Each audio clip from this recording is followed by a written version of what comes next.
Hello everybody, welcome back to this YouTube channel dentist on wheels. इसका purpose purely dental myths को break करना है। मैंने first video में भी बताया था, तो उसमें हमने स्केलिंग के रिगार्डिंग बताया था, वो आप देख सकते हैं पिछली वीडियो में। तो इस वीडियो में we are going to make you aware about something जिसको हम मिल्क टीथ बोलते हैं, दूध के दांत बोलते हैं, और हम अपनी टर्म में, अपनी लैंग्वेज में डेसिडुअस टीथ बोलते हैं। बीइंग अ पीडियाट्रिक डेंटिस्ट, तो मेरा फ़र्ज़ है आपको अवेयर करना।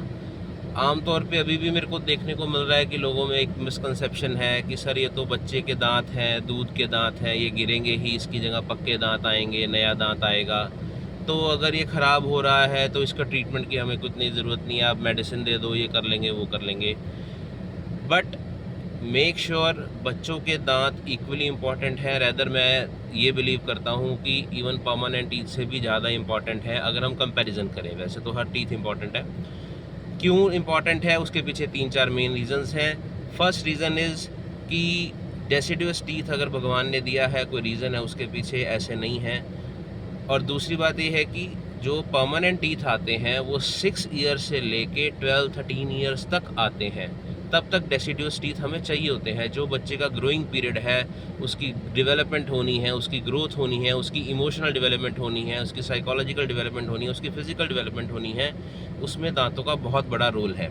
तो इसलिए उनको सेव करना ज़रूरी है, चाहे उसमें पल्पेक्टमी यानी कि आरसीटी जो मिल्क टीथ की होती है वो करनी पड़े, फिलिंग्स करनी पड़े, जिस भी हद तक उसको सेव करने का प्रोसीजर करना पड़े, उसको सेव करना चाहिए। First thing. सेकंड थिंग, उससे बच्चों की स्पीच प्रॉपरली डेवलप होती है, उसमें प्रॉब्लम नहीं आती। अगर कुछ टूथ लॉस हो रहा है केरीज की वजह से, कैविटीज़ की वजह से, अपनी नेग्लिजेंस की वजह से, तो उसकी वजह से जो बच्चों का ओवरऑल फेशियल स्ट्रक्चर है वो बिगड़ जाता है, परमानेंट टीथ की अलाइनमेंट प्रॉपर नहीं हो पाती।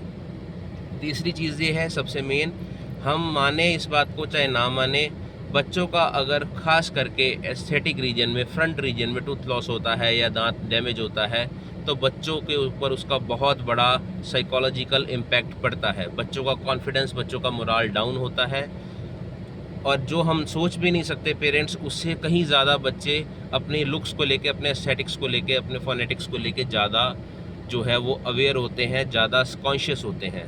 तो ये सब चीज़ें ध्यान में रखते हुए मिल्क टीथ को उल्टा ज़्यादा तवज्जो देके, ज़्यादा उसके ऊपर फोकस करके उनको सेव करना चाहिए। प्लीज़ प्लीज़ प्लीज़, इसका प्रोटोकॉल यही है कि आप जो आजकल का रिफाइंड फूड है, पैकेट फूड है, उसको अवॉइड करें जितना कर सकते हैं। शुगर्स को, आर्टिफिशियल स्वीटनर्स को अवॉइड करें जितना कर सकते हैं।